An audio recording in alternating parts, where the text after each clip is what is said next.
Assalamualaikum warahmatullahi wabarakatuh. Nama saya Muhammad Farid Arbana dari kelompok KKNDR 58 dan saya akan mencoba memaparkan mengenai gerakan moderasi beragama. Nah, untuk membahas tentang gerakan moderasi beragama di dalam Al-Quran disampaikan dalam surat Al-Baqarah ayat 143 yang berbunyi Bismillahirrahmanirrahim. Wa kadzalika ja'alnakum ummatan wasaton, yang artinya telah kami jadikan kalian yang pertama ummatan wasaton, umat yang adil atau umat pilihan. Yang terjemah literalnya, telah kami jadikan kalian umat yang tengah-tengah, umat yang ada di pertengahan. Nah, kenapa ada di tengah-tengah? Nah, kalau kita pernah belajar kajian ilmu kalam, ada yang dinamakan dengan tatarruf tasyadudi atau ekstrim kanan, dan ada juga yang dinamakan dengan tatarruf tasahuli atau yang biasa dengan ekstrim kiri. Nah, ekstrim kanan ini ditandai dengan yang pertama pluralisme agama. Nah, dari akar katanya pure yang artinya murni. Nah, mereka yang puritan ingin mengembalikan ajaran agama kepada ajaran yang murni. Nah, jika ada slogan mari kembali kepada Al-Quran dan Al-Hadis, nah ini disebut puritanisme agama. Nah, untuk implikasinya apa? Nah, untuk implikasinya sendiri, segala kegiatan keagamaan yang bersatu dengan tradisi yang berkolaborasi dengan kebudayaan maka harus dihapuskan. Nah, alhasil maulid nabi bid'ah, tahlil bid'ah, ziarah kubur bid'ah dan lain sebagainya. Nah, ini disebut dengan tatarruf tasyadudi yang pertama untuk puritanisme agama. Untuk yang kedua adalah fenomena fundamentalisme dan radikalisme agama. Nah, ini adalah dua hal yang berkelindan. Nah, untuk fundamentalisme ini dari akar kata fundamen yang artinya dasar. Radikalisme dari bahasa Latin radix yang artinya akar. Nah, ini sama. Nah, tapi satu tingkat di atas yang pertama tadi ya, yang puritanisme. Untuk karakteristiknya adalah takfiri, ya, senang mengkafirkan demokrasi, mengkafirkan nasionalisme, mengkafirkan ideologi Pancasila. Yang menganut sistem ini, mereka yang demokrat, mereka yang nasionalis, mereka yang Pancasilais, maka ini mereka adalah kafir. Nah, ini fenomena fundamentalisme dan radikalisme agama. Dan ada satu yang ketiga, yaitu irhabi dari bahasa Arab. Nah, dan dari bahasa Inggrisnya terorisme atau teroris. Nah, ini namanya irhabi, tatarruf tasyadudi yang ketiga, ekstrim kanan yang ketiga.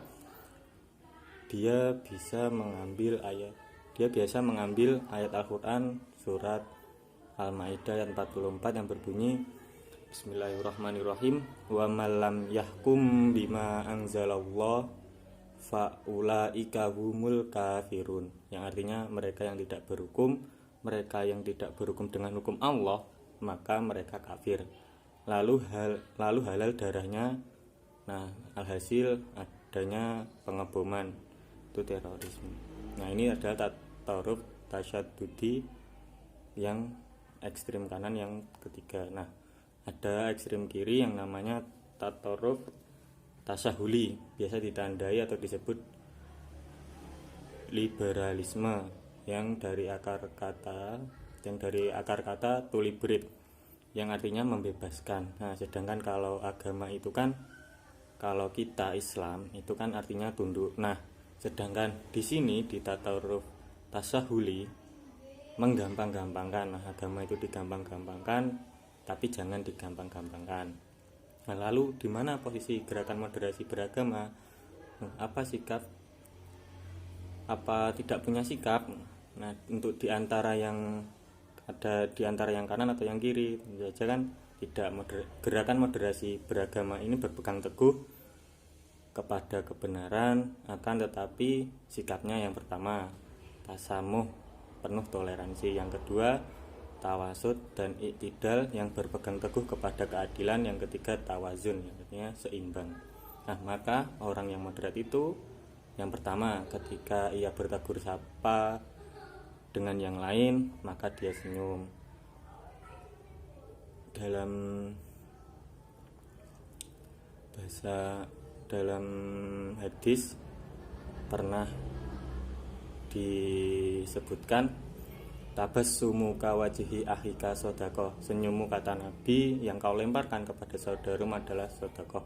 Hadis riwayat Tirmidzi. Nah, orang yang moderat penuh dengan senyum, penuh dengan paras yang riang. Nah, untuk yang kedua, kalau yang datang untuk berdiskusi, datang untuk mengajak berdebat, maka berpegang teguhlah kepada Al-Quran, pada surat An-Nahl ayat 125 yang berbunyi, Bismillahirrahmanirrahim, Ud'u ila sabili rabbika bil hikmah wal mau'izatil hasanah wajadilhum billati hiya ahsan. Yang artinya, panggillah atau serulah ke jalan Tuhanmu dengan cara yang hikmah dan nasihat-nasihat yang baik. Wal mau'izatil hasanah wajadilhum billati hiya ahsan. Nah, kalaupun harus berdebat, maka berdebatlah dengan cara yang bermartabat, berdebatlah dengan cara yang terbaik, dengan adab dan akhlak. Nah, ini gerakan moderasi beragama. Yang ketiga, kalau datang kepadanya orang yang lemah, maka ia menyambut dengan cara yang baik. Nabi SAW mencontohkan dalam maulid yang disebutkan, wa kana sallallahu alaihi wasallam ahsanan nasi khalqan wa khuluqan. Nabi Muhammad sallallahu alaihi wasallam kul ahsanan nasi khalqan wa khuluqan, parasnya terbaik, parasnya ganteng, parasnya tampan, murah senyum. Ahsanan nasi khalqan wa khuluqan, akhlaknya pun juga yang terbaik. Nah, salah satu contohnya apa? Nah, untuk salah satu contohnya, idza da'ahul miskin ajabahu ijabatan muajjalah. Kalau ada orang yang lemah datang kepada Nabi, kalau ada orang kafir yang datang kepada Nabi, Nabi menjawab bergegas, Nabi langsung menyambut dengan riang, dengan baik, dan perasaan yang penuh empati. Nah, ini moderasi beragama terletak pada prinsip-prinsip ini. Sekian itu yang bisa saya paparkan mengenai moderasi beragama. Terima kasih, jangan lupa like dan komen video saya kali ini. Kurang lebihnya, kalau ada tutur kata kurang tertata, ada kata tutur kata kurang teratur, saya mohon maaf yang sebesar-besarnya. Akhirul kalam, wassalamualaikum warahmatullahi wabarakatuh.